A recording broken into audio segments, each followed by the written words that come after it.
আসসালামু আলাইকুম। আমি মোহাম্মদ মইনুদ্দিন রিয়াদ, পড়াশোনা করতেছি ঢাকা মেডিকেল কলেজে। তো আজকে আমি তোমাদের সামনে একটা জুওলজির 4th চ্যাপ্টারের একটা মজার ব্যাপার নিয়ে আলোচনা করব। সেটা হচ্ছে মানবদেহে রক্ত সংবহন বা blood circulation of human body. আমরা জানি মানবদেহে ব্লাড সার্কুলেশন 4 ধরনের হতে পারে। কী কী? সিস্টেমিক, পালমোনারি, পোর্টাল এবং করোনারি। এর ভেতরে মোস্ট কনসেপচুয়াল দুটা আমরা এখন আলোচনা করব। একটা হলো সিস্টেমিক, আরেকটা হলো পালমোনারি। তো ছবিতে তোমরা দেখতে পাচ্ছ দিস ইজ আওয়ার হার্ট। ওকে, আর এইটা হলো হার্টের সাথে লাংস, তাই না? তো এই দুইটা এবং হোল বডিতে ব্লাড সার্কুলেশন হচ্ছে, এই কনসেপ্টটাই আমাদের সিস্টেমিক এবং পালমোনারি সার্কুলেশনে কাজে লাগে। তো চলো আমরা ছবি আঁকার মাধ্যমে ব্যাপারগুলোকে বোঝার ট্রাই করি। তো আমরা একটা সিম্পলি বুঝবো যে এটা যদি আমাদের হার্ট হয়, তাহলে হার্টের 4টা চেম্বার থাকে, তাই না? Right atrium, right ventricle, left atrium, left ventricle, আর দুই সাইডে দুইটা লাংস থাকে। This is our right lungs, this is our left lungs, right lungs and left lungs, তাই তো? তো কি হয়, আমরা জানি যে রাইট সাইডের হার্ট যেটা থাকে এটা ডিঅক্সিজেনেটেড ব্লাড নিয়ে কাজ করে। কেমন ব্লাড নিয়ে কাজ করে? ডিঅক্সিজেনেটেড ব্লাড নিয়ে। আর লেফট সাইডের যে লাংস হার্টটা থাকে এটা অক্সিজেনেটেড ব্লাড নিয়ে কাজ করে থাকে, আমরা জানি তো। তাহলে আমরা হার্টটাকে দুটো ভাগে পোর্শনে ভাগ করতে পারি। একটা হলো রাইট হার্ট, আরেকটা হলো লেফট হার্ট, তাই না? রাইট হার্ট কার্বন ডাইঅক্সাইড যুক্ত ব্লাড নিয়ে কাজ করবে, লেফট হার্ট অক্সিজেনযুক্ত ব্লাড নিয়ে কাজ করবে। তো চলো এখন আমরা এইটাকে সুন্দরভাবে বোঝার ট্রাই করি। ওকে, তো বোঝার সুবিধার্থে রাইট হার্ট এবং লেফট হার্টটাকে আমরা একটু আলাদাভাবে আঁকাবো। ওকে, তো আমাদের বোঝাটা সহজ হবে। তো ধরে নাও এটা হলো আমাদের right side of the heart, তার মানে আমরা এটা রাইট অ্যাট্রিয়াম আঁকাচ্ছি, আর এটা হচ্ছে হলো রাইট ভেন্ট্রিকল, তাই তো? এরপরে দেখো এটা হলো আমাদের left side of the heart, তো এটা আমাদের লেফট অ্যাট্রিয়াম, লেফট ভেন্ট্রিকল। আচ্ছা, আর দুই সাইডে আমাদের কি আছে? রাইট লাংস আছে এবং লেফট লাংস আছে, তাই না? আচ্ছা, তো একটু লিখে নিই। This is our right atrium, right ventricle, left atrium, left ventricle, this is our right lungs, left lungs. Okay, তো এইটা ধরো upper part of the body, upper part, আর এটা ধরো lower part.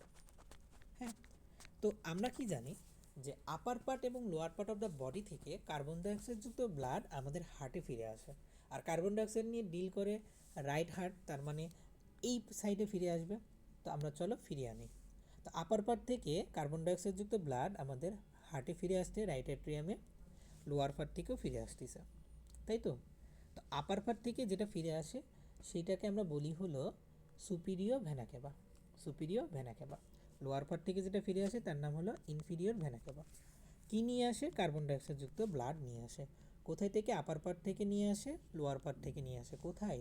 Right অ্যাট্রিয়ামে carbon ডাইঅক্সাইডযুক্ত blood আসলো। এরপরে আমরা জানি রাইট অ্যাট্রিয়াম এবং রাইট ভেন্ট্রিকলের ভিতরে ভালভ থাকে, এই ভালভটার নাম হলো ট্রাইকাসপিড ভালভ। তো এখন এই কার্বন ডাইঅক্সাইডযুক্ত ব্লাডটা রাইট অ্যাট্রিয়াম থেকে রাইট ভেন্ট্রিকলে প্রবেশ করবে। এরপরে রাইট ভেন্ট্রিকল থেকে ব্লাডটা আমাদের লাংসে চলে যাবে। কোথায় যাবে? লাংসে যাবে। এখন এই যে রাইট অ্যাট্রিয়াম থেকে রাইট ভেন্ট্রিকল থেকে ব্লাডটা আমাদের লাংসে গেল, যেটা যে ক্যারি করে নিয়ে যাবে তার নামটা কি বলো তো? তার নামটা হচ্ছে পালমোনারি আর্টারি। আমরা জানি হার্ট থেকে কোনো কিছু বের হলে তার নাম হয় আর্টারি, তাই তো? তাহলে এটার নাম হবে আর্টারি।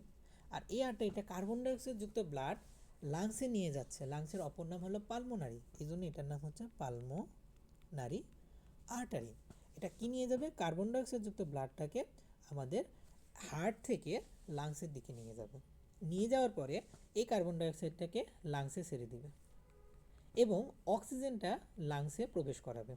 এখন অক্সিজেন লাংসে প্রবেশ করবে, এটা এখন যেহেতু আর্টারিটা শেষ হয়ে গেছে তাহলে এখন ভেন শুরু হবে। তাহলে একটা ভেন এই অক্সিজেনটাকে রিসিভ করবে।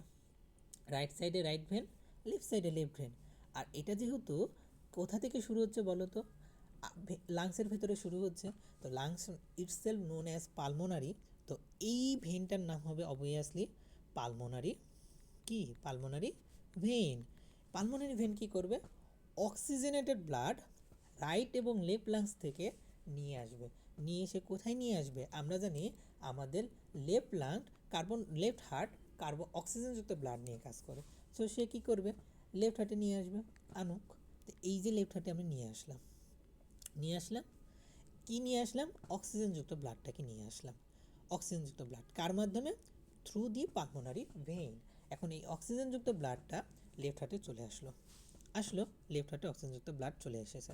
এখন জানি আমাদের লেফট হার্ট এবং অ্যাট্রিয়াম এবং লেফট ভেন্ট্রিকলের ভিতরে একটা ভালভ থাকে, নাম হলো bicuspid valve. Through the bicuspid valve আমাদের এই অক্সিজেনেটেড ব্লাডটা এখন লেফট ভেন্ট্রিকলে প্রবেশ করবে।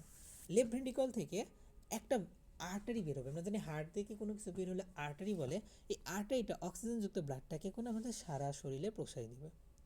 তো আপার পার্ট অফ দ্য বডিতে পৌঁছাবে, আবার কিছু blood lower part of the বডিতেও পৌঁছাই যাবে। তো যে নিয়ে যাচ্ছে তার নামটা কি বলো তো? আর্টারি। এটার নাম কি? আর্টারি। উপরেও আছে কি? আর্টারি। এটার কাজ কি করবে? অক্সিজেনযুক্ত ব্লাডটাকে আমাদের বডিতে পৌঁছে দিবে। কোন ব্লাড? অক্সিজেনযুক্ত ব্লাডটাকে পৌঁছে দিবে।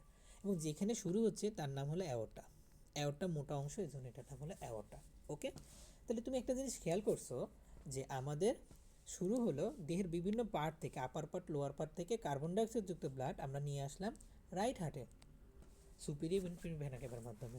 এরপরে রাইট ভেন্ট্রিকলের মাধ্যমে পালমোনারি আর্টারি দিয়ে ব্লাডটা চলে গেল লাংসে চলে গেল। লাংসে গিয়ে অক্সিজেনেটেড ব্লাড লাংসে থেকে ভেনে প্রবেশ করবে, আর কার্বন ডাইঅক্সাইডটা লাংসে আবার আদান প্রদান করবে। এরপর ওই পালমোনারি ভেনের মাধ্যমে অক্সিজেনযুক্ত ব্লাডটা চলে আসবে আমাদের লেফট অ্যাট্রিয়াম থেকে লেফট ভেন্ট্রিকলের মাধ্যমে সেটা আমাদের সমগ্র বডিতে পৌঁছে যাবে থ্রু অ্যাওর্টা এবং আর্টারি।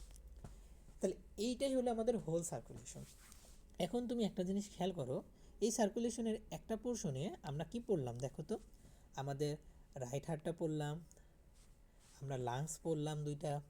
এই রাইট হার্ট লাংসের ভিতরে আমাদের আদান প্রদান হলো না? এই আদান প্রদানটাকে আমরা বলি হলো পালমোনারি সার্কুলেশন। এটা নাথিং বাট পালমোনারি সার্কুলেশন। ওকে, যেটা আমাদের রাইট হার্ট এবং লাংসের ভেতরে হয়। অক্সিজেন পরিবেশের সাথে আমাদের আদান প্রদান চলে। ওকে, আরেকটা পোর্শন তুমি খেয়াল করছো যে এই পোর্শনে দেখো আমাদের লেফট হার্টের সাথে হোল বডিতে অক্সিজেনের আদান প্রদান হয়েছে না? এই এই জায়গাটাতে তো অক্সিজেন আমাদের টিস্যুতে প্রবেশ করে এবং টিস্যু থেকে কার্বন ডাইঅক্সাইড থ্রু ইনফিরিয়র এবং সুপিরিয়র ভেনা ক্যাভার মাধ্যমে তো আবার হার্টে ফিরে আসছে।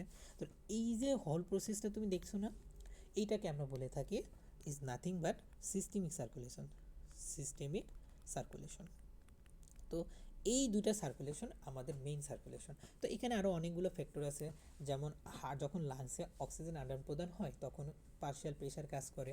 তো পার্শিয়াল প্রেশার কেন অক্সিজেন আদান প্রদান হচ্ছে এগুলো অন্য ভিডিওতে আলোচনা করব। তো আমি এখানে মূল ব্যাপারটাই ছিল সার্কুলেশন নিয়ে বলা। একটা হচ্ছে সিস্টেমিক সার্কুলেশন, আরেকটা হলো গিয়ে পালমোনারি সার্কুলেশন। তো এইটাই ছিল আমার আলোচনার বিষয়। তো ধন্যবাদ সবাইকে। আসসালামু আলাইকুম। দেখো কত বেস্ট হয়েছে এটা।